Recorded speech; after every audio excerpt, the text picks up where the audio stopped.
Maverikahan mi si Laylay nga ba ang depensa ngayong semis, ginawang asintahan naman ngayon ni Marcio Lassiter.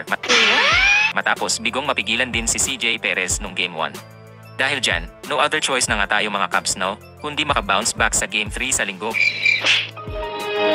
Matapos muling masilat ang Hinebra ng SMB sa Game 2 sa kanilang semifinal series Biyernes ng gabi. Ayan nga ang pag-uusapan natin mga Cubs, pero bago yan, consider subscribing to our YouTube channel mga Cubs for more Hinebra content. Tulad nga ng Game 1 ay naging highly competitive at umaatikabo ang aksyon sa Game 2 ng serye.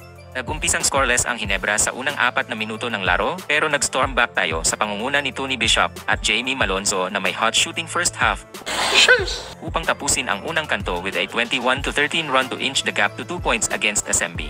Habang nagbawian naman ng respective runs ang dalawang kuponan para sa isang kiskisang bakbakan sa second quarter kung saan ay nagbigay ng magandang kontribusyon si Nards Pinto para sa Gin Kings na nakaagaw ng lamang mula sa SMB at the half 46-43. Nagkaroon naman ng shootout sa third quarter sa pagitan ng sister teams matapos magsimulang mag-init sila Lassiter at Pringle from beyond the arc habang nagpatuloy ang mainit na shooting ni Malonzo. Ngunit bigla ngang nag-magic bunot off the bench ang SMB at pinasok si Jeron Teng na tila naging X-factor din sa Game 2 matapos mag-provide ng quality minutes with 7 points, 2 assists, 1 steal and 1 rebound in just 9 minutes of play kung kaya naman muling naagaw ng Beermen ang kalamangan, 76-74 at the end of the third.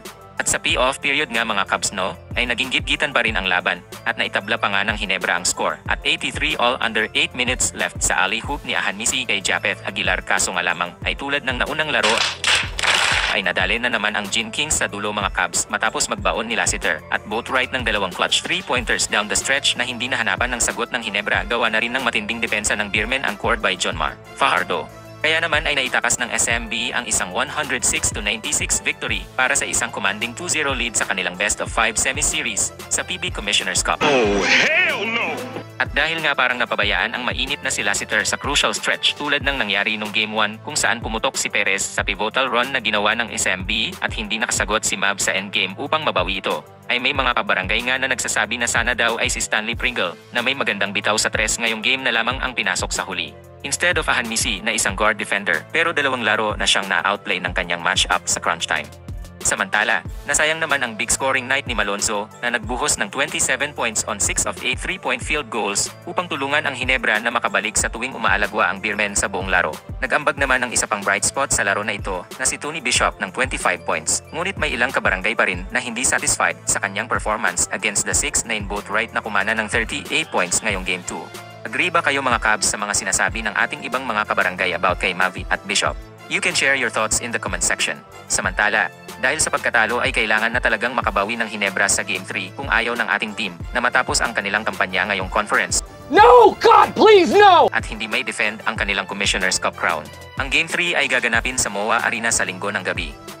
Pero ano man ang mangyari manalo man o matalo ay syempre support pa rin tayo mga Cubs. But knowing our team and their never say die spirit of course, ay di naman ito basta-basta magpapasweep na lang sa serye na ito kaya naman naniniwala pa rin akong makakapanalo pa rin tayo sa serye na to. At si Coach Tim Con ay makakahanap ng paraan upang manalo next game. Surprise, mother... Kayo mga Cubs, ano ang masasabi nyo sa Game 2? Makakabawi pa kaya ang ating kuponan sa Game 3? Comment down at babasahin at ipi-feature natin yan next video. Heto pala ang mga kabarangay natin na nag-comment last video. Shout out sa inyo mga Cubs. Enjoy this video, please like, comment and subscribe mga Cubs for more Hinebra content.